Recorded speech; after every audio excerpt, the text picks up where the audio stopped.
Hindenburg research की एक report ने पूरे अदानी ग्रुप को बेहाल कर दिया है।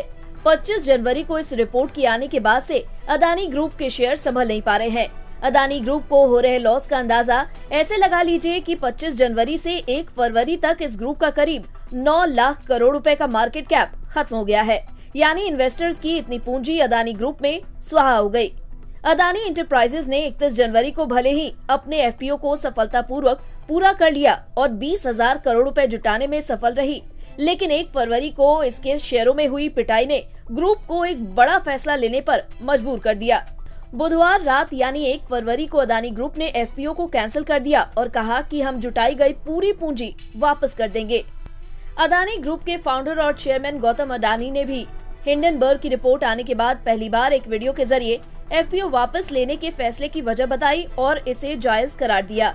उन्होंने कहा कि इस फैसले से हो सकता है कुछ लोगों को हैरत रही हो, लेकिन कंपनी के बोर्ड को लगा कि इस इशू को आगे बढ़ाना नैतिक रूप से उचित नहीं होगा। गौतम अडानी ने ये भी कहा कि अदानी ग्रुप अपने मौजूदा कामकाज और फ्यूचर प्लान्स पर कायम है और एफपीओ वापस लेने का इस पर कोई फर्क नहीं पड़ेगा। उन्होंने कहा कि ग्रुप कंपनियां प्रोजेक्ट्स के टाइमली एग्जीक्यूशन और डिलीवरी पर फोकस जारी रखेंगी। उन्होंने ये भी कहा कि कंपनी अपने आंतरिक संसाधनों से लॉन्ग टर्म वैल्यू क्रिएशन और ग्रोथ के रास्ते पर बढ़ेगी। लेकिन यहाँ सवाल ये पैदा हो रहा है कि क्या वाकई अदानी ग्रुप के लिए एफपीओ और दूसरी कोई पूंजी जुटाए बगैर अपने तयशुदा प्लान्स पर चल पाना मुमकिन होगा। ये बात इस वजह से भी अहम है क्योंकि अदानी ग्रुप ने गुजरे कुछ वक्त में इन्वेस्टमेंट से जुड़े बड़े प्लान किए हैं और उनकी अरबों डॉलर की योजनाएं हैं। बात पिछले साल अक्टूबर की है।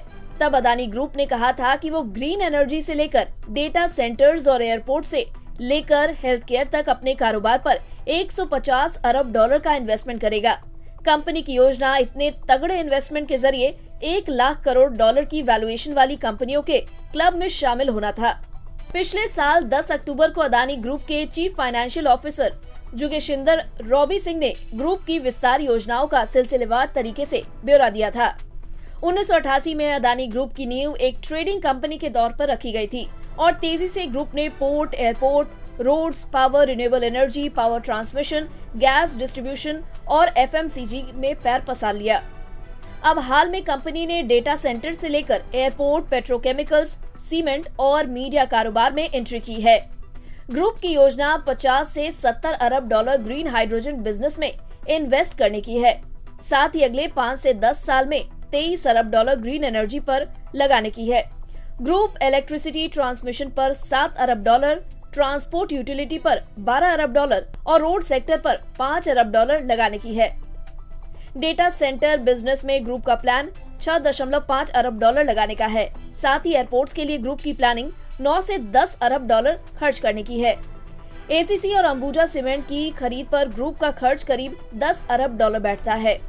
कंपनी पेट्रोकेमिकल्स बिजनेस पर 2 अरब डॉलर लगाने वाली है। कॉपर सेक्टर में एंट्री के लिए ग्रुप 1 अरब डॉलर लगाने वाली है। हेल्थ केयर सेक्टर में अदानी ग्रुप का प्लान 7 से 10 अरब डॉलर खर्च करने का है।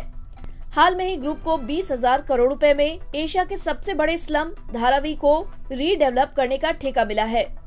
यहीं से ये सवाल पैदा हो रहा है कि 150 अरब डॉलर के इन्वेस्टमेंट प्लान अब कैसे पूरे होंगे। 20,000 करोड़ रुपए का एफपीओ तो कंपनी ने कैंसिल कर दिया है। अगले कुछ वक्त में अदानी ग्रुप के लिए पैसे जुटाना मुश्किल भी रह सकता है। ऐसे में भले ही गौतम अडानी कह रहे हैं कि ग्रुप की योजनाएं पूर्व निर्धारित कार्यक्रम के मुताबिक चलेंगी, लेकिन ऐसा करना काफी मुश्किल काम होगा। जाहिर है हिंडनबर्ग की एक रिपोर्ट ने अदानी ग्रुप की पूरी प्लानिंग को गड़बड़ा दिया है। अब ये देखना अहम होगा कि अदानी ग्रुप किस तरह से इस क्राइसिस को मैनेज करता है और अपने प्लान्स पर आगे बढ़ता है।